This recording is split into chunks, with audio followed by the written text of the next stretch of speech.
नमस्कार दोस्तों, मैं राजकुमार मौर्य। उत्तर प्रदेश में विधानसभा चुनाव 2027 के लिए सभी राजनीतिक पार्टियों ने अपनी अपनी तैयारी शुरू कर दी है।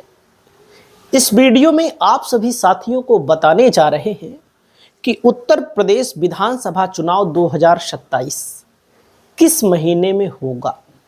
पूरी वीडियो को आप लोग देखिए और आपकी राय क्या है कि योगी जी क्या फिर सीएम बनेंगे, कि अब की बार अखिलेश का नंबर आ सकता है, कि बहन जी का नंबर आ सकता है, क्योंकि यही तीन पार्टियों के पास वोट है। भले बसपा की सीट एक आई थी, लेकिन वोट बसपा के पास है, इसको आपको मानना पड़ेगा।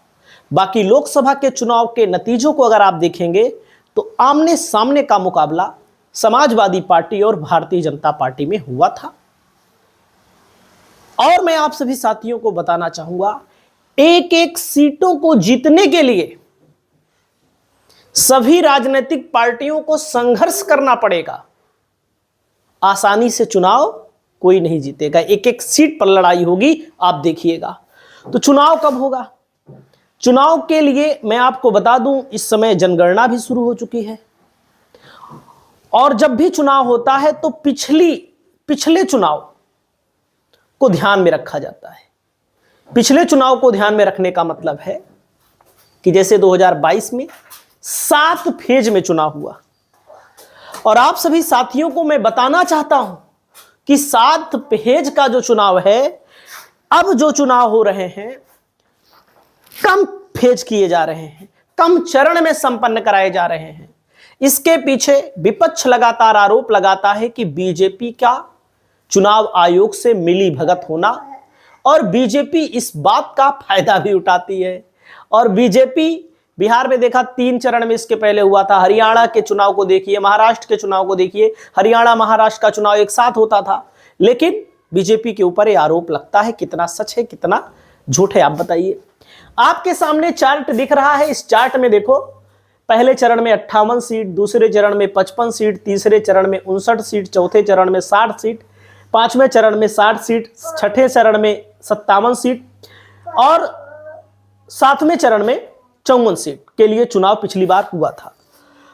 तो अब की बार माना जा रहा है, हो सकता है 5 ही चरण में चुनाव हो जाए, कोई भरोसा नहीं। 3 चरण में भैया करा लें भाजपा वाले, जहां से बीजेपी वालों को फायदा होगा उतने ही चरण में चुनाव होगा। पहले चरण के लिए 10 फरवरी, दूसरे चरण के लिए 14 फरवरी, तीसरे चरण के लिए 20 फरवरी, चौथे चरण के लिए 23 फरवरी और पांचवें चरण के लिए 27 फरवरी, छठे चरण के लिए 3 मार्च और सातवें चरण के लिए 7 मार्च को वोटिंग पिछली बार जब हुई थी। तो अब की बार क्या होगा? ऐसा बताया जा रहा है कि अब की बार चुनाव थोड़ा सा लेट भी हो सकता है। ऐसा मैं क्यों कह रहा हूं? क्योंकि जनगणना का कार्यक्रम रहेगा फरवरी तक, तो 2027 में इससे भी थोड़ा बहुत लेट लपेट काम हो सकता है। बाकी मैं आप सभी साथियों को बताना चाहूंगा, इसी पंचायत के चुनाव के चक्कर में इसी विधानसभा चुनाव के चक्कर में हो सकता है उत्तर प्रदेश की सरकार, योगी जी की सरकार, पंचायत के चुनाव को भी लेट कराए, 2027 के बाद कराए। तो आप ये समझिएगा, उत्तर प्रदेश के साथ साथ मणिपुर में भी चुनाव होगा, मणिपुर के साथ साथ पश्चिम बंगाल में भी चुनाव होगा। पश्चिम बंगाल में तो अभी है, पंजाब में चुनाव होगा, और उसके बाद जब चुनाव यहां का संपन्न हो जाएगा, गोवा का भी चुनाव होना है इसी के साथ साथ। उसके बाद जब चुनाव संपन्न होगा तो दोस्तों गुजरात में भी चुनाव होगा 2027 में ही। तो आप लोगों की राय क्या है पंचायत चुनाव को लेकर, विधानसभा चुनाव को लेकर? क्योंकि सभी राजनीतिक पार्टियों की तरफ से तैयारियां जोरों पर है। समाजवादी पार्टी और भारतीय जनता पार्टी के बीच मुख्य मुकाबला माना जा रहा है, यानी कि जो चुनाव होना है भविष्य में, फरवरी मार्च महीने में वोटिंग होने की संभावना है। अगर थोड़ा बहुत लेट हुआ तो अप्रैल जा सकता है, लेकिन अप्रैल से पहले आपको यह भी याद रखना है कि मार्च में बच्चों का पेपर होता है, तो पेपर को भी ध्यान में रखना होता है।